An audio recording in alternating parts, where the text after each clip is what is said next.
Eh,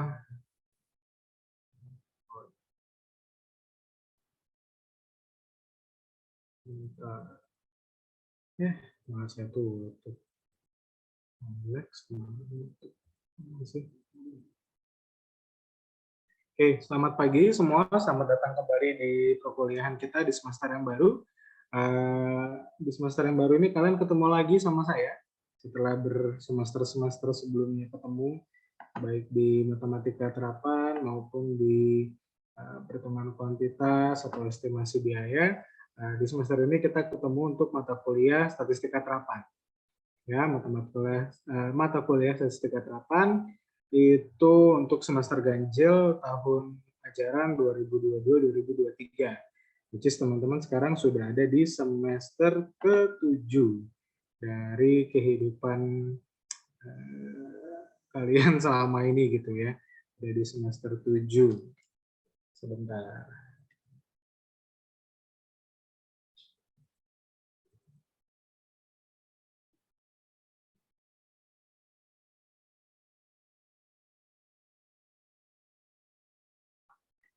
Oke, kita mulai penjelasan dulu tentang kontrak kuliah dan aturan kelas seperti biasa. Biasanya teman-teman udah punya kontak saya semua, jadi ada yang aneh-aneh dan lain-lainnya. Kebanyakan pasti udah kenal ya, karena udah pernah ketemu di kelas juga. Jadi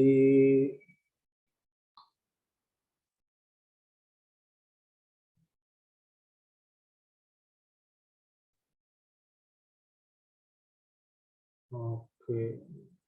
Jadi ya seperti itu teman-teman. Kontaknya ada nomor handphone dan email ya.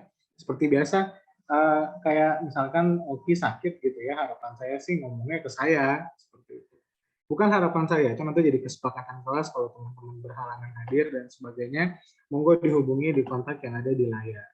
Seperti itu.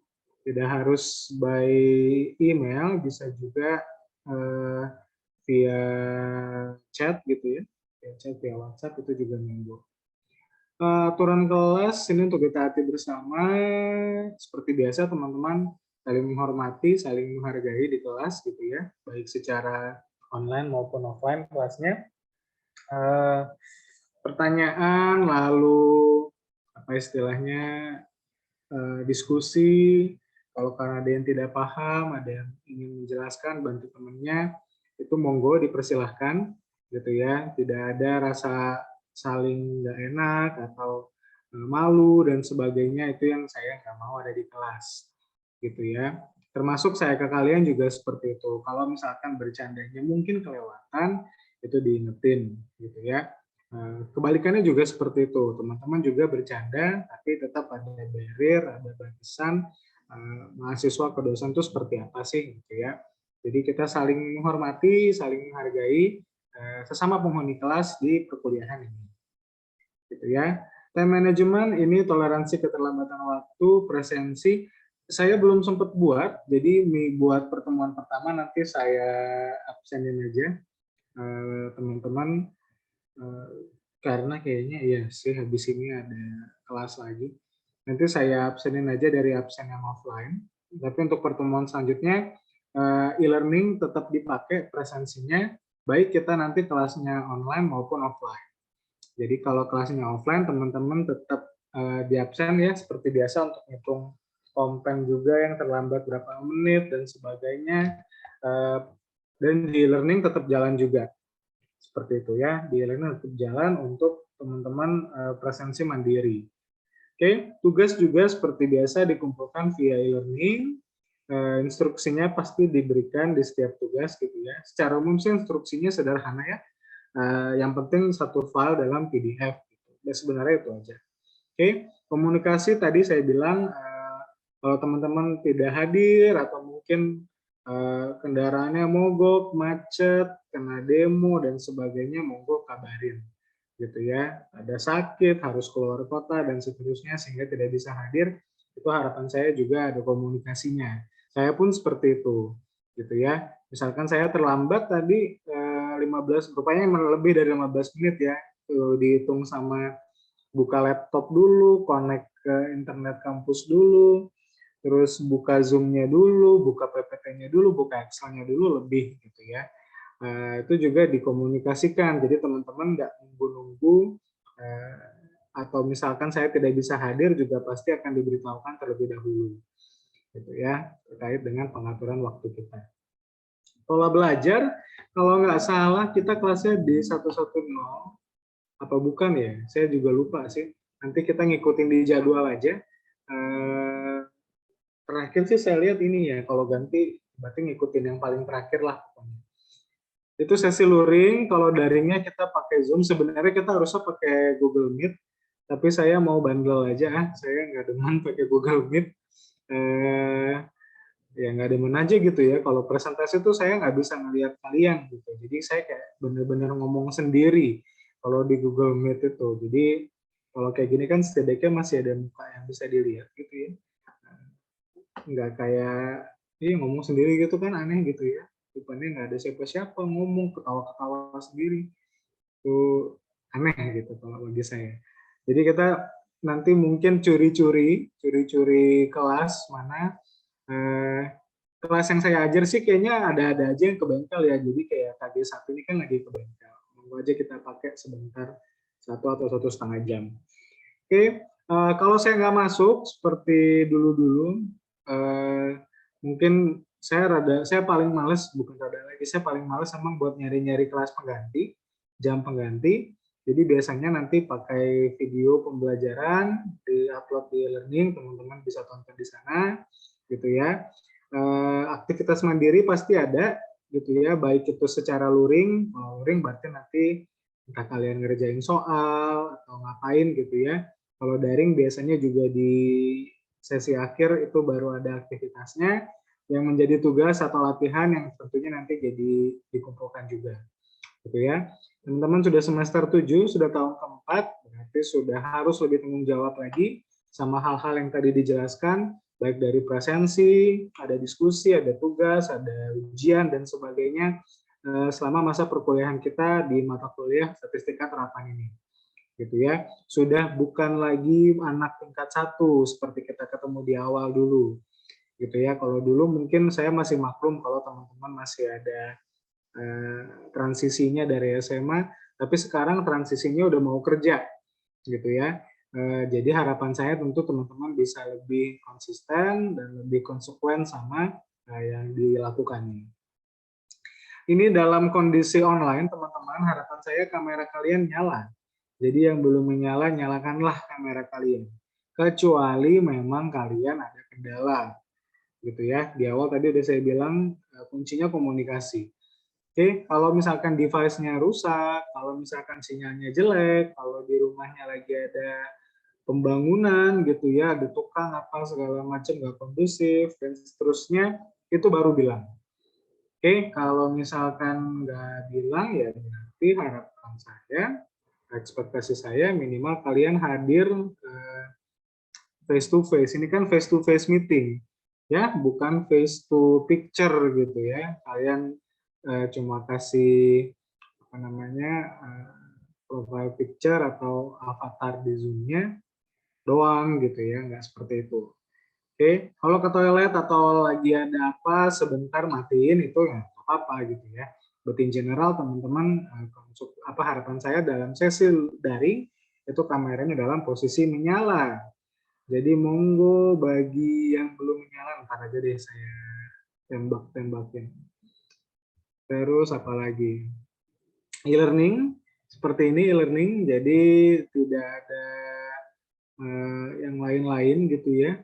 Teman-teman tetap aja media penyebarannya itu di e-learning untuk presensi, materi, dan hal-hal yang lainnya itu semua via e-learning diikutinnya. Tadi saya udah bilang instruksi tugas mostly sama, dikumpulkan dalam satu file PDF gitu ya, tidak dipecah-pecah, tidak sendiri-sendiri, tapi dalam satu file. Jadi ya di scan, monggo mau pakai aplikasi apa, yang penting endingnya nanti teman-teman dapat PDF gitu ya. Namira udah dapat kode kelasnya Namira? Ketua kelasnya masih Namira atau udah siapa lagi sekarang? Namira, Pak. Enrollment key-nya udah dapet, Pak. Nah, udah dibagiin? Udah kok, Pak. Udah, oke. Monggo teman-teman bergabung di learning-nya. Tapi seperti tadi saya bilang, buat minggu ini belum sempat saya buat. Jadi nanti buat minggu ini presensinya tak buat atau tak masukin manual. Seperti itu ya. Lagi ya. Kok banyak ya? Oke, kontrak kuliah. Saya yang bikin, saya yang mikir, kok ini banyak banget sih penjelasan. Kontrak kuliah seperti ini kurang lebih teman-teman. Jadi kita ada sesi daring 3 minggu pertama, terus kita offline sebulan, terus kita UTS tahu-tahu gitu ya. Habis itu daring lagi, tapi di sini daringnya kayaknya 4 minggu atau 3 minggu. Kita ikutin jadwal aja lah. Gitu ya, terus luring, balik luring. Ini ada tambah atau kurang jam. Nah, mungkin kurang sih, biasanya ini minggu penambahan jam. Saya jarang pakai gitu ya, jadi tadi ya kalau saya nggak bisa hadir atau kita ada tanggal merah dan sebagainya, biasanya nanti saya rekam, teman-teman tonton, terus ada instruksinya, latihannya segala macam itu yang dikerjakan. Oke. Jadi UAS di minggu ke-17, UTS di minggu ke-8. Ini kalau sesuai jadwal. Rada beda sama sebelum-sebelumnya karena biasanya kita 8 minggu gitu ya. Tapi ini mungkin karena kalian nggak ada bengkel, nggak ada studek dan sebagainya, jadi nggak ngerti deh. Kalau di jadwal sih seperti ini, gitu ya. Nanti kita ikutin aja lah kalau misalkan UTS-nya di minggu ke-9 ya, kita nanti materinya kita sesuaikan. Ya. Komposisi penilaiannya nggak ada bedanya sama mata kuliah lainnya, 10% keaktifan, 20% tugas, 30% UTS, 40% UAS. Oke, tapi UTS dan UAS-nya teman-teman tidak hanya dinilai dari ujian yang ada di kelas nanti. Ya, ada tugas pendamping yang jadi komposisi untuk nilai UTS-nya, finalnya berapa, nilai UAS-nya, finalnya berapa. Oke, tugas itu deadline-nya sehari sebelum.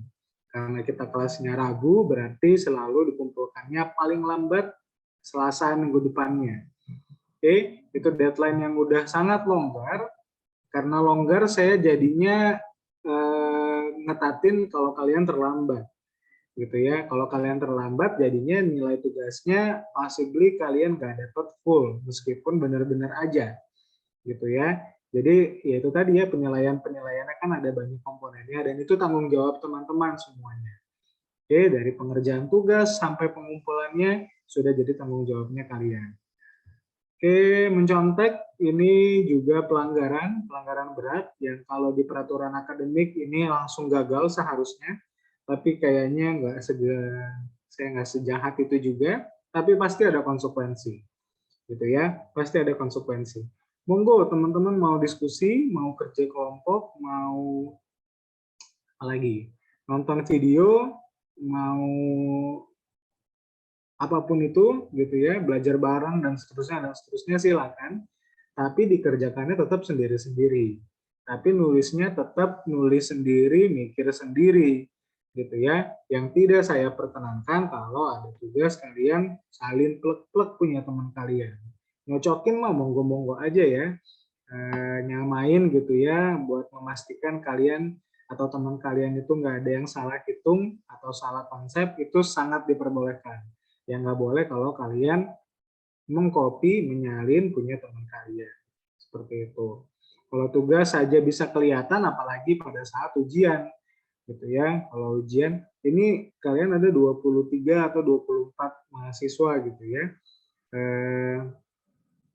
Apa namanya? Semoga saya nggak putus-putus ya, soalnya di kalian, gambar kalian patah-patah di saya. Jadi, apa tadi tuh? Saya mau ngomong apa tadi? Lupa. Gitu ya. Oh, ya, kalian ada 23 atau 24 gitu ya. Ada 23 atau 24 kepala yang isinya beda-beda. Gitu ya. Yang dijawab Fitri sama yang dijawab Maya pasti beda. Gitu ya. Karena apa? Otaknya beda. Ya, Maya mikirnya kemana dulu, Fitri mikirnya kemana dulu. Yang dijawab Marin sama yang dijawab Hamzah itu juga pasti beda. Ya, si Marin harus ke sini dulu ngerjainnya, si Hamzah mungkin caranya beda. seperti itu. Jadi pasti ketahuan. Ya, pasti ketahuan dan pasti ada konsekuensinya. Gitu ya. Jadi saya bilang kalau nurutin peraturan akademik, kalau ketahuan ada pelanggaran mencontek, plagiarisme dan sebagainya, itu langsung gagal mata kuliahnya. Seperti itu. Oke, ini aplikasi yang harus kalian punya di hidup ini, gitu ya. Di sebelah kanan rasanya sudah jadi bawaan gadgetnya masing-masing, jadi Excel nggak kendala ya. Tapi SPSS ini jadi senjata kita khususnya setelah UTS. Jadi kita akan banyak pengolahan data, analisis sampai kesimpulan itu setelah UTS. Sebelum UTS kita lebih ke perhitungan sederhana, terus pengumpulan data, sampling dan sebagainya. Ya, tapi dua ini monggo dipersiapkan. Saya nggak kasih yang SPSS karena setahu saya di kampus pun tidak ada akun atau license code-nya yang legal. Jadi kalau kalian mau cari yang legalnya monggo, cari yang tidak legalnya monggo juga. Itu kehendak kalian gitu ya untuk aplikasinya. Distribusi topiknya kurang lebih seperti ini. Jadi ada penjelasan statistik deskriptif dan inferensial. Kita akan belajar populasi dan sampel, pengumpulan data, dan beragam uji statistik yang sesuai dengan tadi uji deskriptif maupun inferensial. Seperti itu, sampai di sini untuk penjelasan kontrak perkuliahan dan aturan kelas. Apakah ada pertanyaan dari kalian? Belum, Mbak.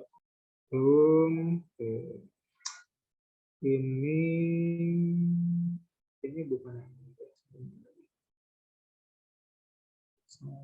ini.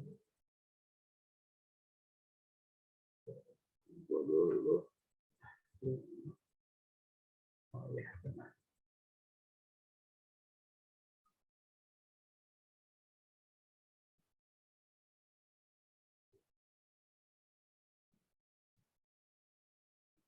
Zoom-nya output. Oh, udah tunjukkan.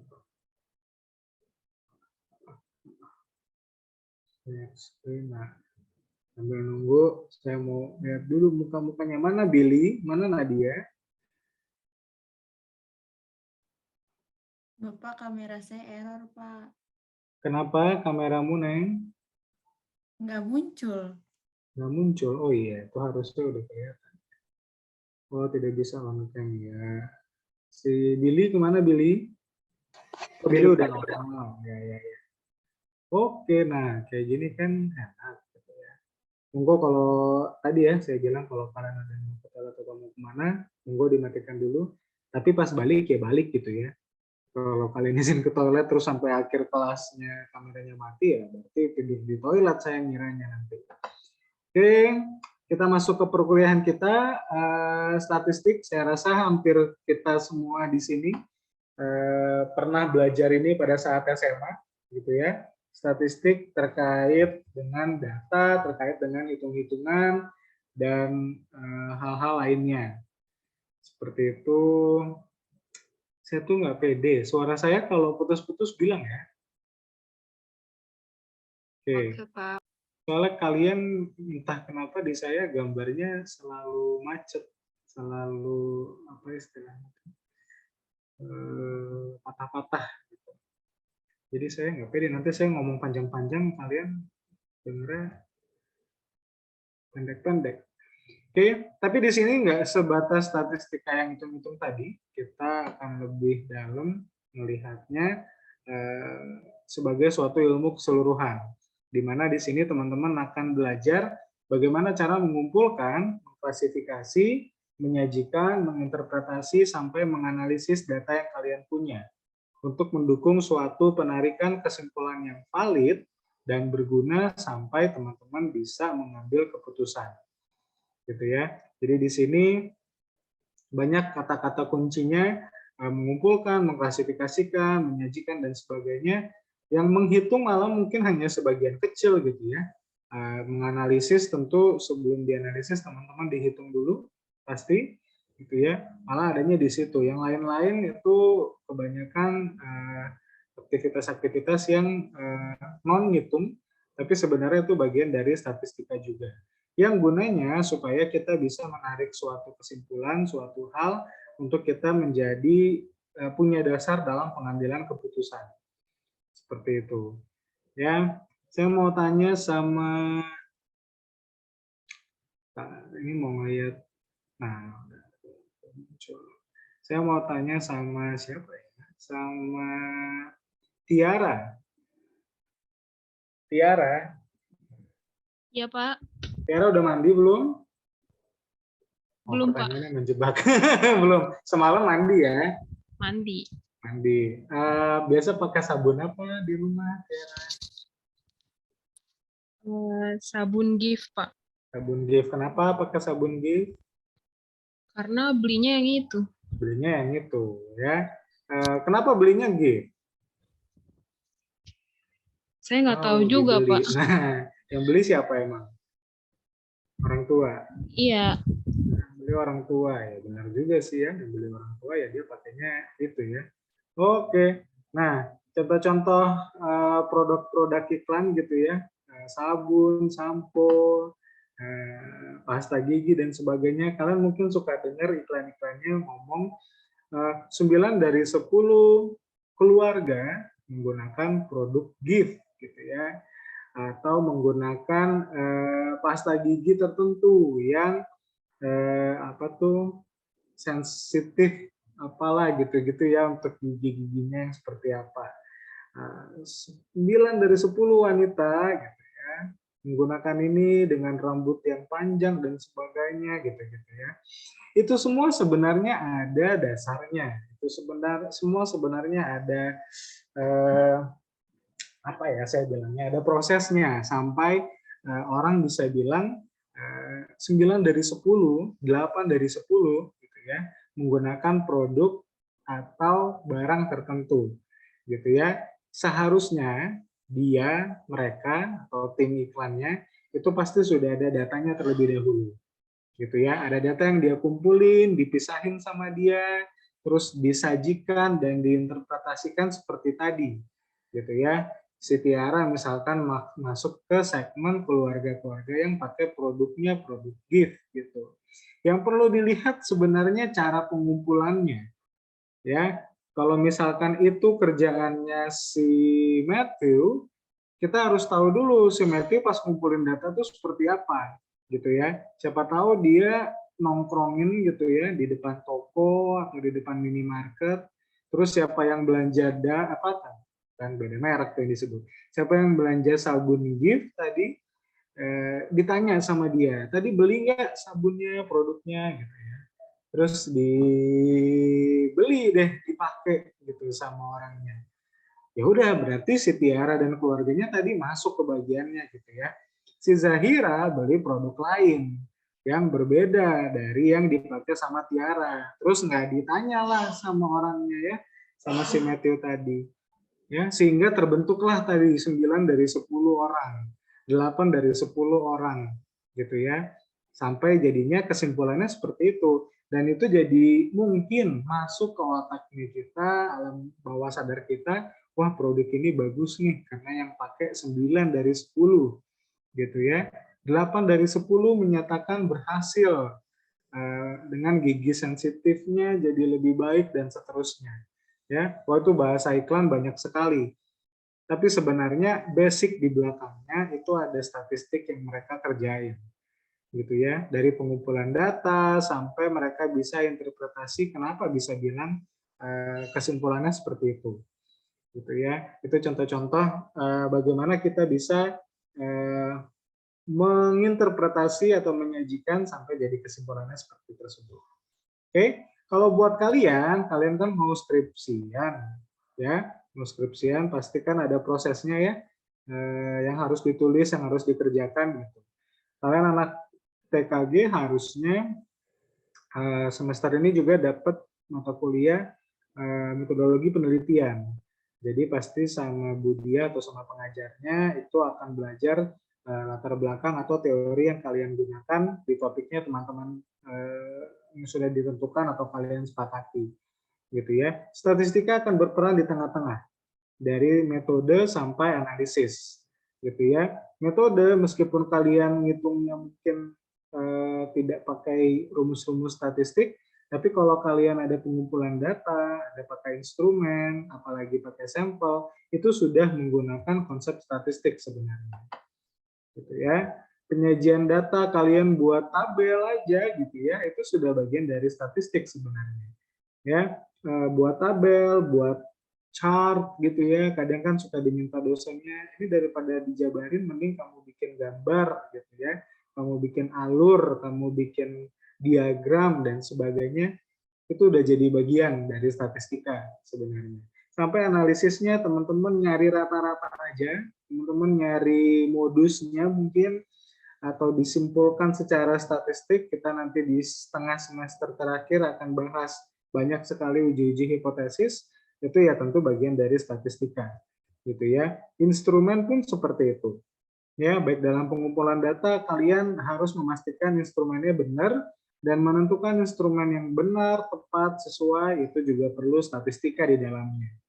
Gitu ya. Jadi ilmu ini tidak secara langsung teman-teman pakai, tapi sebenarnya kalian pakai gitu ya.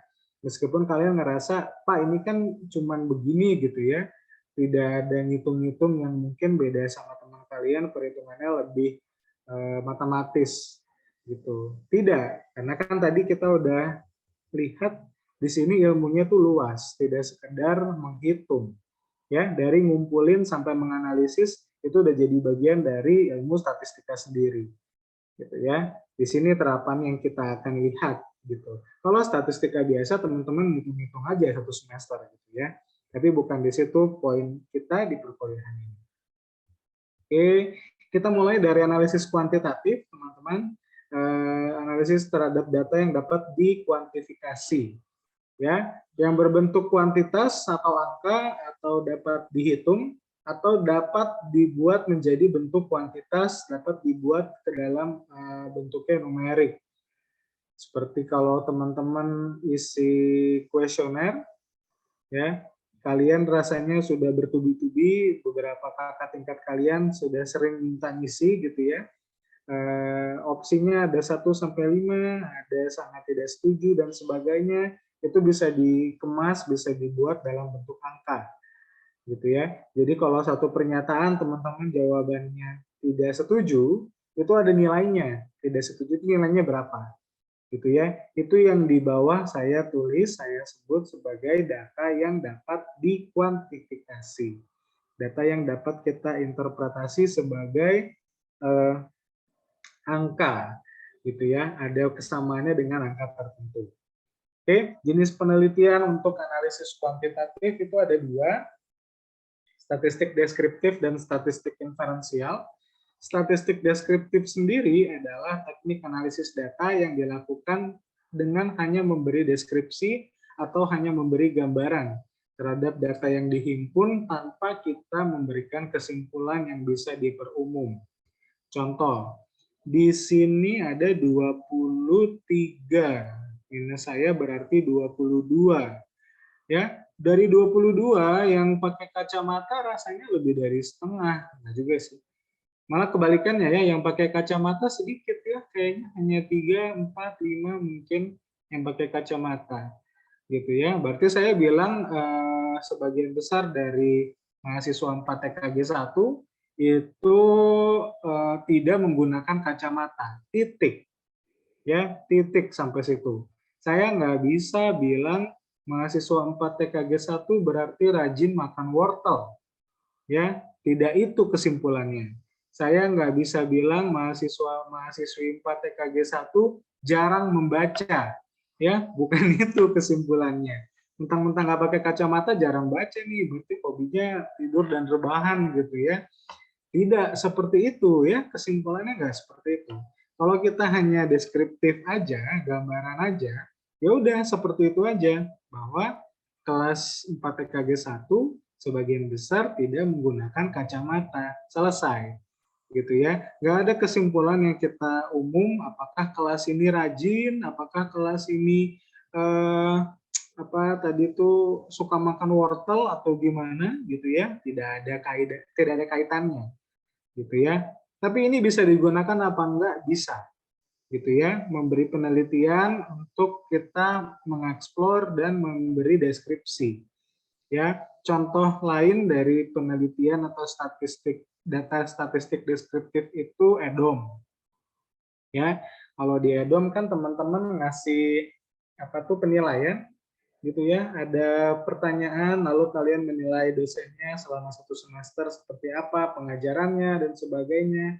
Tapi itu hanya mengeksplor, hanya mendeskripsikan perkuliahan tersebut yang diampu dosen tersebut seperti apa. Ya, kita nggak ada kesimpulan apakah perkuliahannya gagal, apakah dosennya bagus, apakah mahasiswanya berhasil dan sebagainya, tidak ya, tapi kita ada gambaran dari situ. Dari gambaran itu kita bisa berangkat, oh berarti mata kuliah ini masih perlu, misalkan di EDOM tuh ada pertanyaan tentang teknologi, kalau nggak salah ada deh, penggunaan teknologi gitu-gitu ada. Berarti kalau misalkan rata-ratanya kurang, berarti mungkin masih perlu ditingkatkan, gitu ya. Tapi kesimpulan yang lain kita nggak bisa perumum, ya. Dari teknologi teman-teman nggak bisa berangkat bahwa perkuliahannya berhasil apa enggak, ya, nggak bisa ke sana. Oke, jadi kita memang hanya membahas apa yang kita deskripsikan, apa yang kita eksplor kalau di sini, seperti itu. Oke, statistik deskriptif itu datanya ada 2. Kita akan bicara untuk data tunggal dan data kelompok, di mana masing-masing data tunggal maupun data kelompok itu ada kelompoknya sendiri-sendiri. Ada pembagiannya sendiri-sendiri. Oke, ada ukuran pemusatan data, letak kumpulan data, dan penyebaran data. Oke, ini rasanya kalian sudah familiar. Ya, kalaupun lupa nanti kita ingetin lagi. Tapi kayaknya sih harusnya baik SMA maupun SMK pernah belajar ini, gitu ya, dari min, median, modus, kuartil, desil, persentil, sampai jangkauan, simpangan rata-rata, ragam, dan simpangan baku, kayak gitu. Oke, distribusi frekuensi kalau data tunggal seperti ini teman-teman, 3, 4, 5, sampai 9 gitu ya. Kalau turus tuh kalau kalian pernah lihat pemilihan benar ya, perhitungan pemilihan gitu ya, misalkan kepala daerah atau kepala negara gitu ya, itu biasanya dihitung di TPS-nya tuh pakai turus gitu ya, 1, 2, 3, 4 coret gitu ya, 5 nanti masuk ke 6 mulai lagi itu, dan itu nanti jumlahnya dihitung, berarti frekuensi yang mendapat nilai 3 ada berapa, yang mendapat nilai 4 ada berapa, dan seterusnya. Sedangkan kalau data kelompok itu penyajiannya seperti ini. Oke, mari kita ngobrol lagi dengan siapa ya? Bagja. Iya, Pak. Bagja. Apa bedanya kelompok sama tunggal aja? Kalau tunggal, dia nilai yang diklasifikasikan dia fokus sama satu poin gitu, Pak. Kalau kelompok masih ada range-nya gitu. Masih ada range-nya, ya. Kalau tunggal sendiri-sendiri gitu ya. Iya, Ja. Iya, Pak. Kalau kelompok ada apa tadi namanya? Ada range-nya, Pak. Ada range-nya. Oke. Terima kasih. Dia langsung benar jawabannya. Tadi udah tahu ya saya mau nanya ini. Si Bagja membaginya ya benar ya. Data tunggal disajikan sendiri-sendiri. Data kelompok disajikan pengukurannya tuh ada rentangnya, ada range-nya, ada intervalnya. Ya, jadi masalah untuk kelompok dan tunggal bukan masalah frekuensi. Ya, ini yang suka salah kaprah di kalian. Oke, kalau tunggal itu juga bisa dibuat frekuensi seperti ini ya. 3-nya ada 4, 4-nya ada 5. Teman-teman nggak harus benar-benar nulis satu-satu gitu. Angka 3 ditulis 4 kali, angka 5 ditulis 9 kali, angka 8 ditulis 5 kali, tidak harus. Ya, dua-duanya bisa berupa frekuensi penyajiannya. Tapi data tunggal disajikan, namanya tunggal ya berarti sendiri-sendiri, Sedangkan data kelompok itu berarti ada range-nya, kata kuncinya di range, di interval, di rentang. Ya, dari setiap kelompok atau kalau di statistik kita bilangnya setiap kelas. Ya, kelas pertama, kelas kedua, kelas ketiga dan seterusnya. Ini pun sama. Ya, cuman di sini masing-masing kelas nilainya cuma 1, ya. 3, 4, 5 dan seterusnya. Oke, kalau misalkan kalian dapat 7,5 di data tunggal nggak bisa ya, ada 7,5 nilainya bulat-bulat seperti ini. Tapi di data kelompok bisa jadi di antara 50 sampai 54 itu ada beratnya itu koma-koma.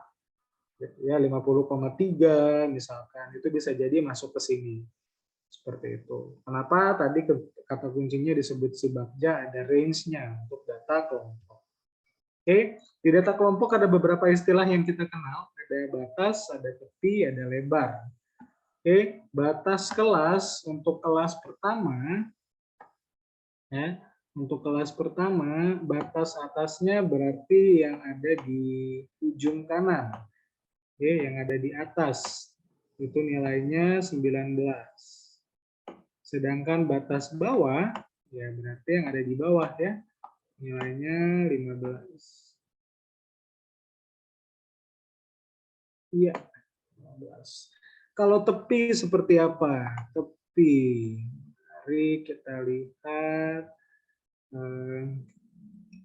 Tadi Bagja. Terus sebelumnya siapa sih? Saya lupa ya. Mari kita ngobrol sama Agnes. Halo Agnes. Halo Pak. Kalau tepi berapa nilainya? Kalau kelas pertama.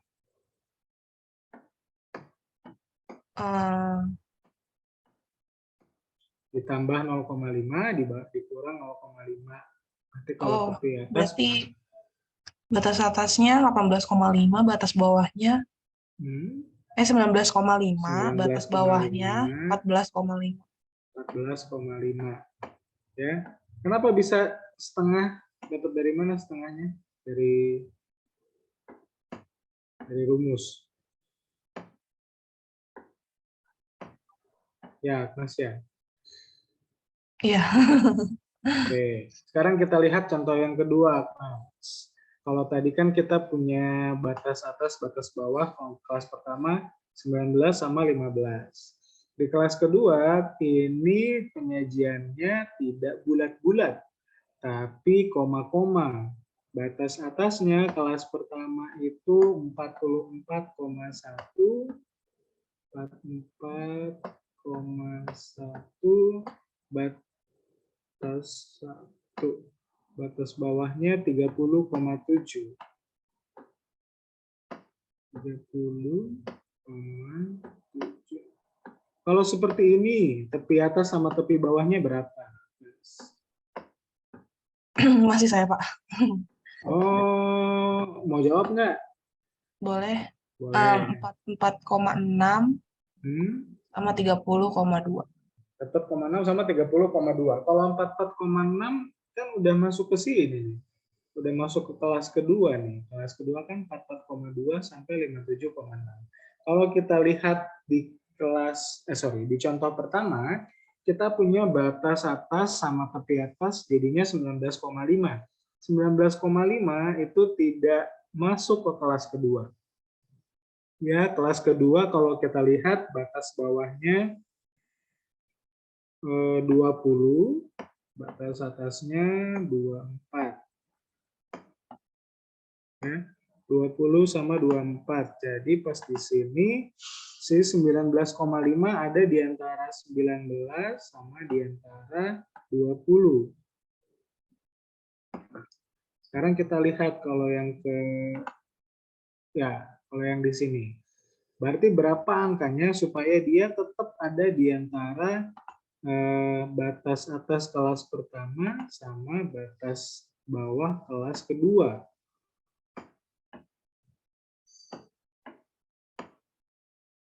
Saya boleh menjawab, Pak? Boleh. Siapa? Fakih.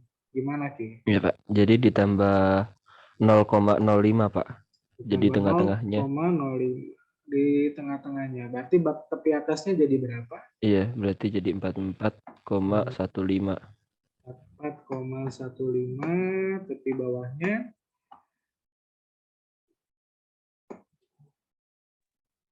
Tepi bawahnya 30,65. 30,65. Iya, 30,65. Oke. Ya, tadi ada satu angka yang disebut sama Fakih yang jadi kunci kita, yakni selisih antara 44,1 sama 44,2 yang kalau dibagi 2 itu jadinya 0,05. Ya, ini selisihnya 0,1 nih antara 44,1 sama 44,2. Yang dijawab Agnes pertama selisihnya 1 antara 19 sama 20. Ya, sehingga dia meskipun saya nggak tulis rumusnya atau saya bintangin pun rumusnya gitu ya, itu kelihatan setengahnya tuh kenapa? Karena setengahnya dari selisihnya 1 antara 19 sama 20, selisihnya antara kelas pertama sama kelas kedua. Ya, batas atas kelas pertama sama batas bawah kelas kedua. Kayak gitu. Jadinya setengah-setengah ya, tepi atasnya 19,5. Jadi kalau kalian nanti menjawab untuk kelas kedua, tepi bawahnya berarti sama 19,5 juga. Gitu ya, karena 20 dikurang setengah dari 1. Ya, kalau di sini mana tadi? Kalau di sini teman-teman menjawabnya setengah dari 0,1, itu yang tadi si Fatih bilang 0,05. Ya, setengah dari 0,1. Jadinya 44,1 tambah 0,05, 30,7 dikurang 0,05. Seperti itu. Ya. Di sini yang harus teman-teman perhatikan bahwa kalian tidak bisa lagi dibatasin atau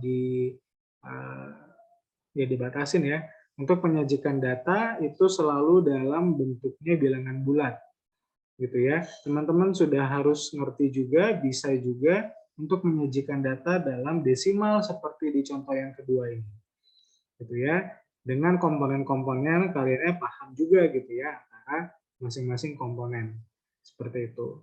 Selain batas dan tepi ada juga lebar kelas, ada juga titik tengah kelas. Ini nanti teman-teman bisa baca lagi terkait masing-masing gitu ya, di mana lebar kelas atau interval atau range tadi yang dijawab sama si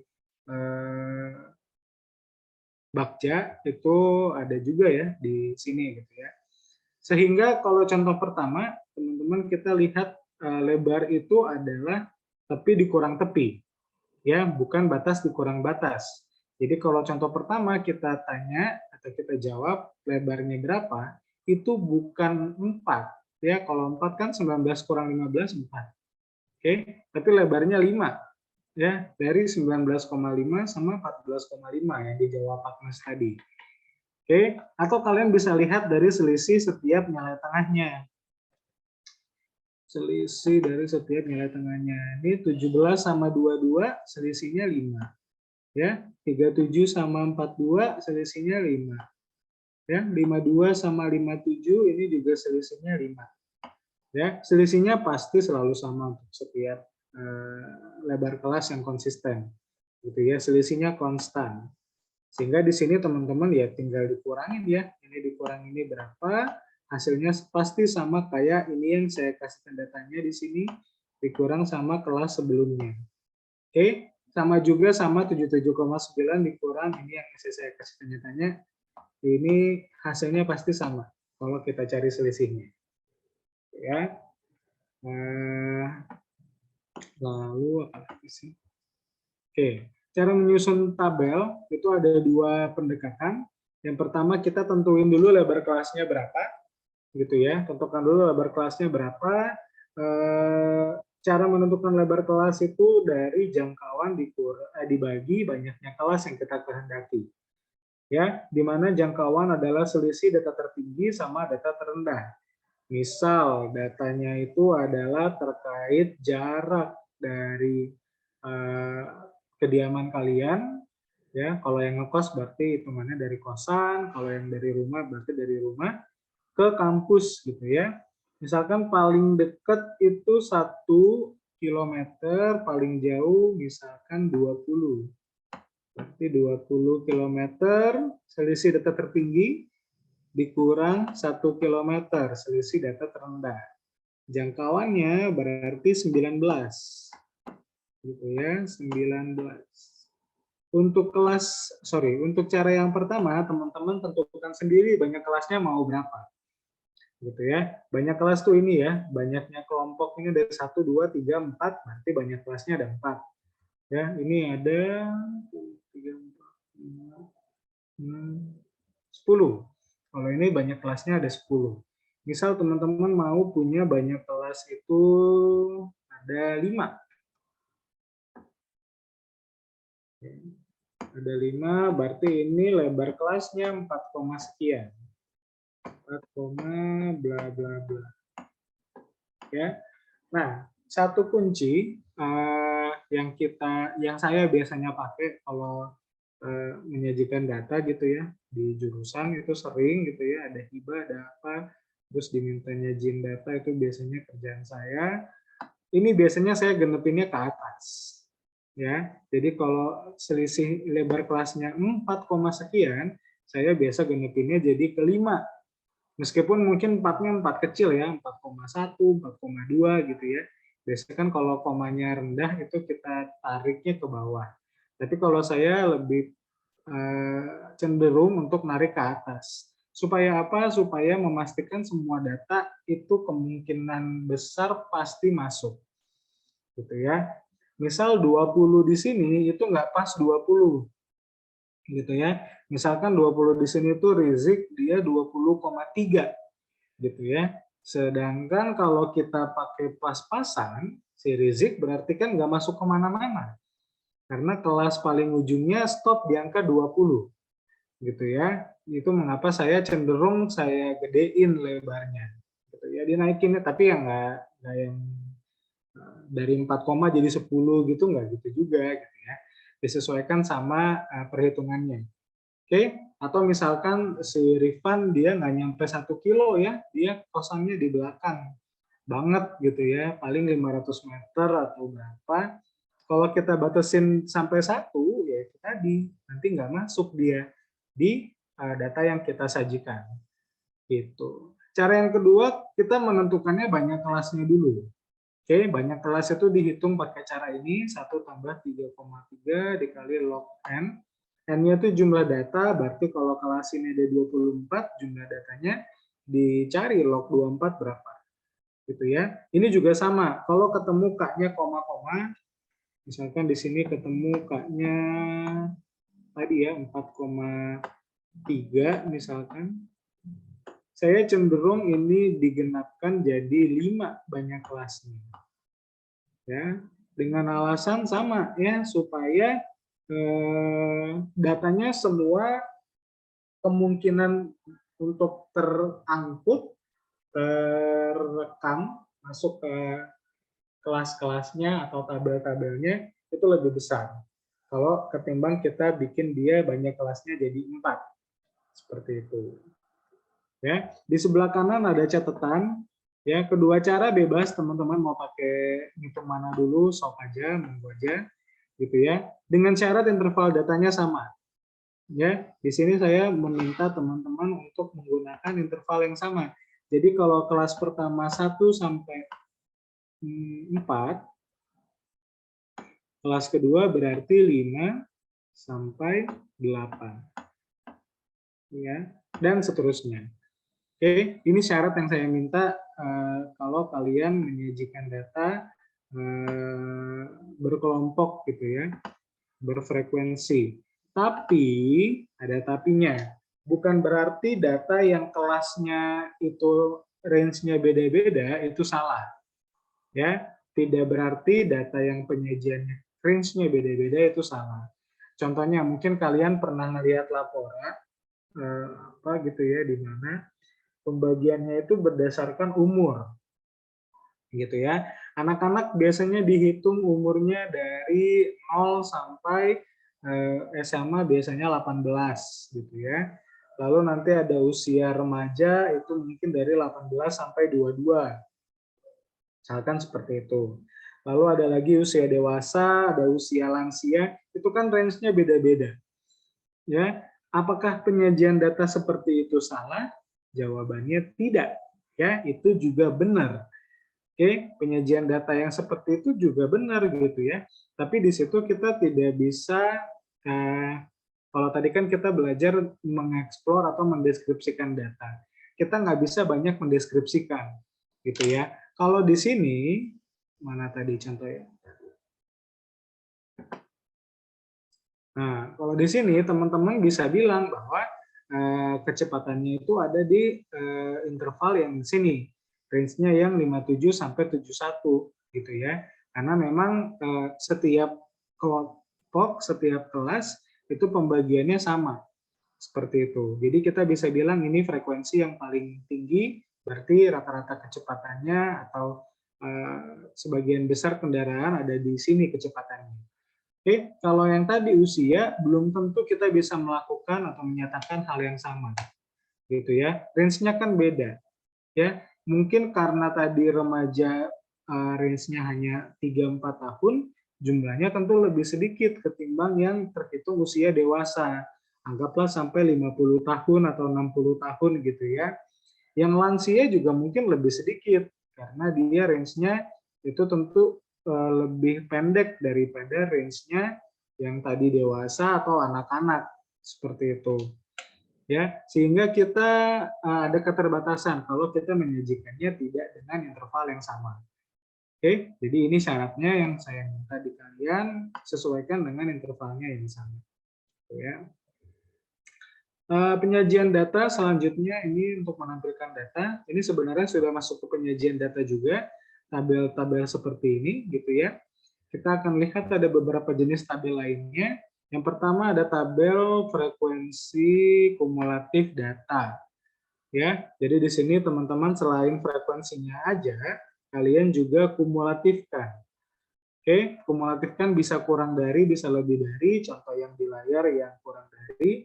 Teman-teman sok dihitung nanti tambah 7, tambah berapa, sampai kelas yang paling atas atau yang paling bawah itu sesuai dengan jumlah data yang kita hitung. Oke, kalau di sini ada 40 berarti tentu yang menjawab kurang dari 61 itu ada 40 data dan 40 orang. Seperti itu ya. Lalu ada frekuensi relatif. Oke, kalau relatif kan dia ada relatif terhadap sesuatu ya. Kalau di sini terhadap jumlah data. Jadi kita bagi nih 6/40, 7/40, sampai 4/40, persennya berapa. Seperti itu. Lalu ada kumulatif relatif. Ya, kumulatif relatif ini gabungan dari kumulatif dan relatif yang tadi ya. Jadi kita jumlahkan dulu, misalkan 6 tambah 7, 13. 6 tambah 7 itu 13, berarti ini 13/40, itu 32,5%, terus tambah 11 itu jadi 24, 24/40, itu juga dapat 60%, sampai terakhir teman-teman akan dapat 40/40.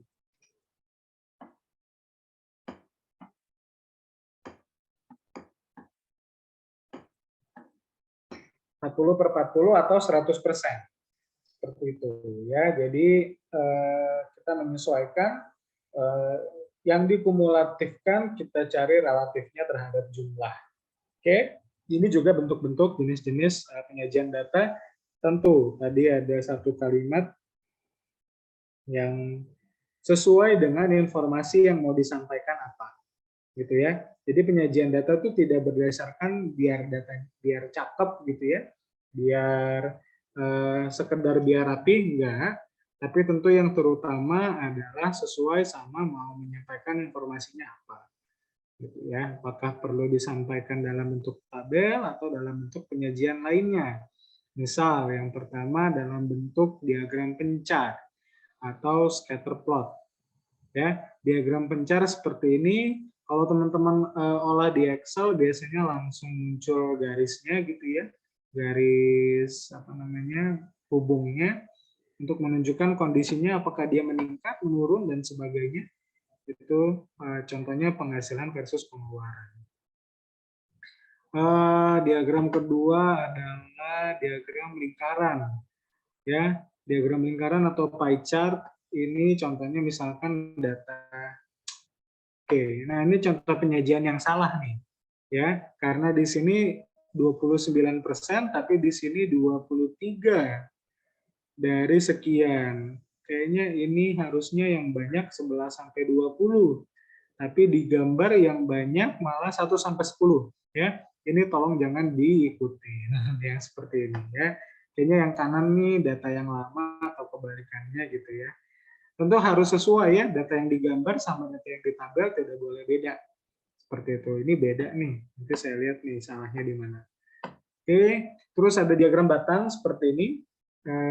Mirip sama diagram lingkaran tadi ya, terkait dengan penyajiannya. Kita bisa langsung lihat data mana sih yang paling tinggi, yang paling rendah. Ada diagram garis biasanya melihat hubungan, gitu ya. Apakah ada tendensinya menurun, meningkat? Ini bisa kelihatan juga dari diagram batang. Tapi kalau di sini teman-teman bisa menyajikannya continue, gitu ya. Teman-teman kalau datanya continuous terus-menerus itu bisa dalam bentuk diagram garis. Kalau yang tidak continue, misalkan produk A, produk B, produk C itu mendingan dalam diagram batang. Seperti itu. Oke, terus yang terakhir ada diagram jaring atau spider web chart. Ini juga salah satu bentuk penyajian data. Misalkan ini ya, yang pernah saya bimbing, dia melihat penerapan masing-masing klausul di suatu proyek, lalu dibuat spider web chart-nya untuk melihat kaitan satu dengan proyek yang lain itu seperti apa, gitu ya, untuk menunjukkan mana yang lebih menonjol, mana yang masih kurang, gitu ya. Dengan skalanya tentu teman-teman bisa lihat ini nggak nyampe 0 ya, paling kecil di sini itu 65. Jadi kita menyesuaikan sama si skala yang ada di web chart-nya kita, gitu. Tentu ada banyak penyajian yang lain. Kalau kalian lihat peta demografi, itu kan biasanya disajikan datanya pakai peta. Misalkan ada gambar peta Pulau Jawa gitu ya, terus Jawa Barat dikasih angka, Jawa Tengah dikasih angka, Jawa Timur dikasih angka, itu juga bentuk penyajian data. Terus ada yang pakai tipografi juga kayaknya bisa, ada yang pakai hal-hal yang lainnya, itu semua masuk ke dalam bentuk penyajian data, gitu ya, menyesuaikan sama kebutuhan kalian. Yang pernah saya bimbing juga pernah nyajiin dia datanya data kebisingan, data noise. Jadi diukur kebisingan dalam satu daerah itu ada warna-warna yang berbeda, ada yang menunjukkan sangat bising sampai tidak bising. Itu juga penyajian data, gitu ya. Itu juga bagian dari statistika. Meskipun secara ilmu mungkin lebih banyak penerapannya di sipil, tapi itu tadi ya, segala bentuk penyajian data sebenarnya masih bagian dalam statistika. Gitu. Sampai sini ada pertanyaan?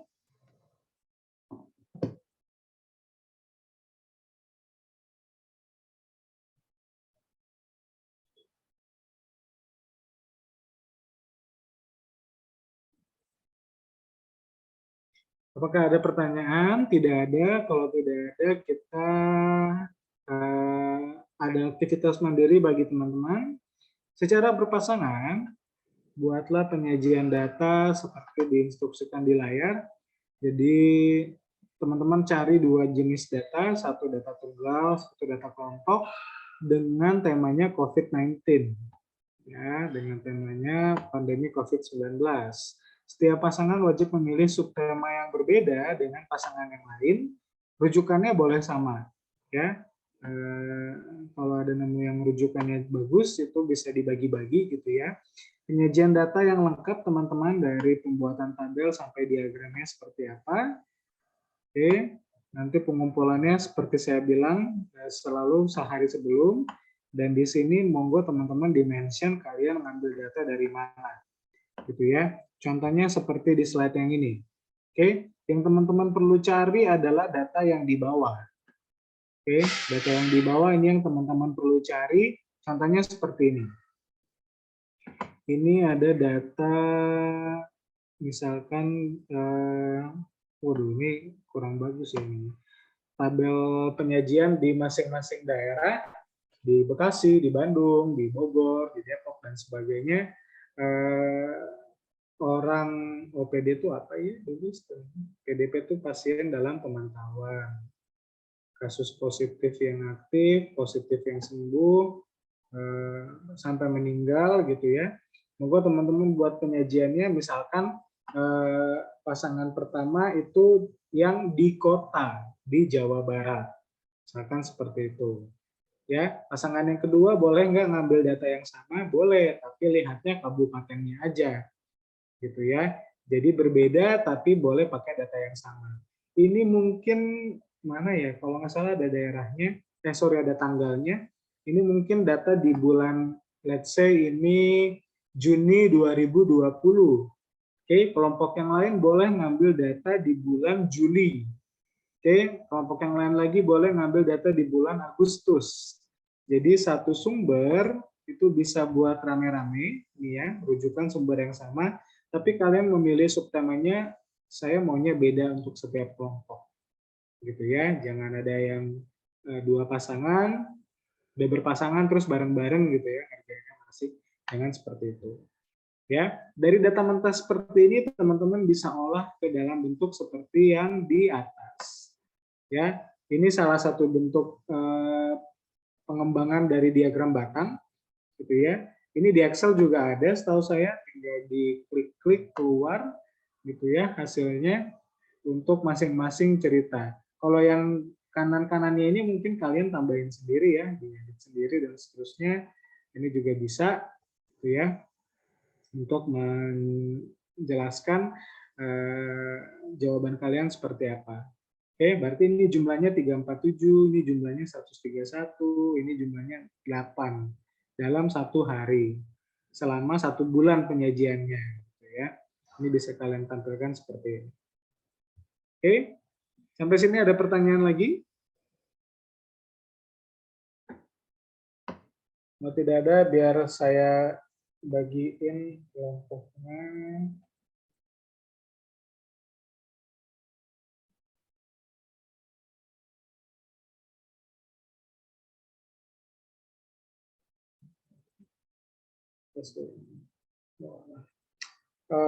Oke. Waduh, udah saya tutup lagi Excel-nya. Saya bagi dari ini aja deh. Si Namira catat ya, Namira. Ya, Pak. Oke. Perempuannya berapa, Neng?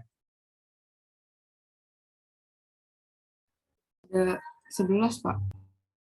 11. Mahasiswanya 24 ya? Iya, Pak, ada 24 totalnya. Berarti ada satu yang cowok-cowok. Ya udah lah. Oke, yang pertama, monggo dicatat kelompok atau pasangan pertama itu Maya sama Fajar. Oke, Maya sama Fajar. Terus Agnes sama Bagja. Agnes sama Bagja. Dea sama Hamzah. Oke, Dea sama Hamzah. Tia sama Rizik. Tia sama Rizik. Alivia sama Kevin. Alivia sama Kevin. Zahira sama Billy. Zahira sama Billy. Indri sama Sakti. Indri sama Sakti. Namira sama Rifan. Terus Tiara sama Matthew. Waduh, gambarnya berubah lagi nih, beracak lagi. Tiara sama Matthew. Siapa yang belum ya? Namira, Tiara, Fitri sama Sultan. Fitri sama Sultan. Nadia sama Marins.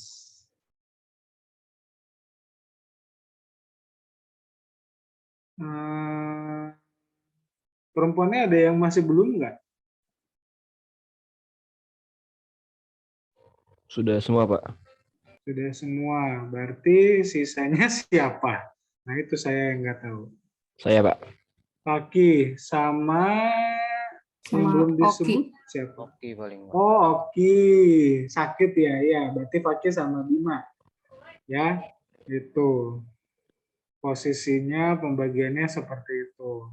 Ya, monggo di foto, diketik di WhatsApp gitu ya. Jangan ditanya lagi, Bapak saya sama siapa, tanyanya sama Namira. Saya aja tadi bagiannya lupa tadi ya, siapa sama siapa. Ya. Oke, kalau tidak ada pertanyaan, kita cukupkan di sini. Monggo teman-teman masih ada sekitar sejam, bisa dipakai untuk cari-cari data, diskusi sama teman sekelompoknya, pasangannya, kapan mau ngerjain, bagi-baginya, dan seterusnya, silakan. Oke, Pak, saya mau nanya Pak, yang tadi poin kedua saya masih belum jelas Pak. poin kedua, bentar. Iya Pak, yang rujukan sumber yang sama itu. Saya tutup lagi. Bentar. Oke.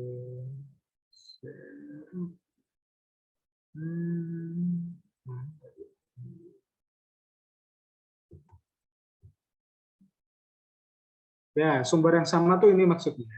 Jadi di sini kan, misalkan kalian dua pasangan gitu ya, ngambil data sama nih, Pusat Informasi dan Koordinasi COVID untuk Provinsi Jawa Barat. Ini kan sumbernya ini ya, sama sumbernya. Nah, sumber satu ini, yang sama ini, kalau dipakai beberapa pasangan, monggo. Ini makanya saya bilang pasangannya boleh menggunakan rujukan yang sama. Contohnya ini, rujukannya Pusat Informasi dan Koordinasi COVID-19 Provinsi Jawa Barat. Yang berbeda itu data yang kalian ambil. Ya, contoh pasangan pertama ngambilnya hanya kotanya aja di Jawa Barat. Berarti pasangan yang lain harus beda.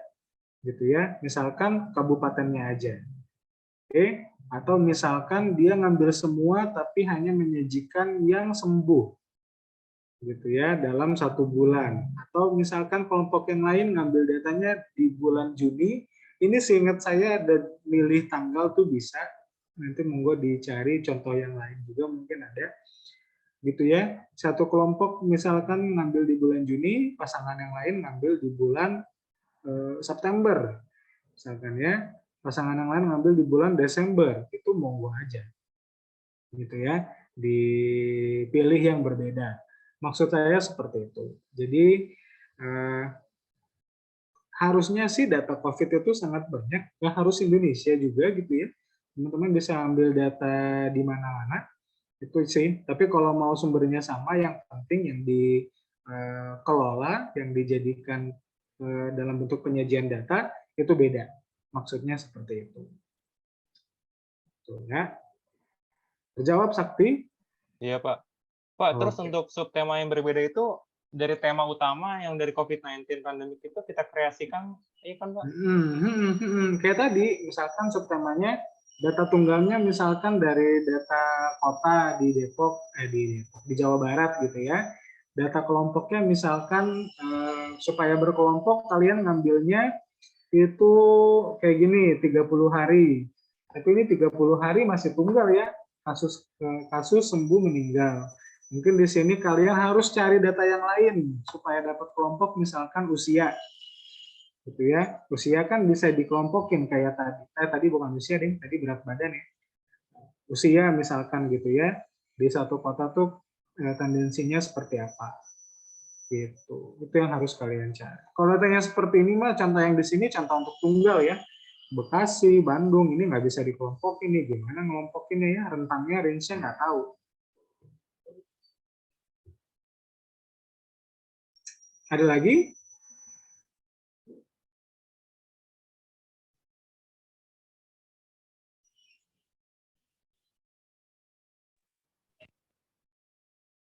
Cukup?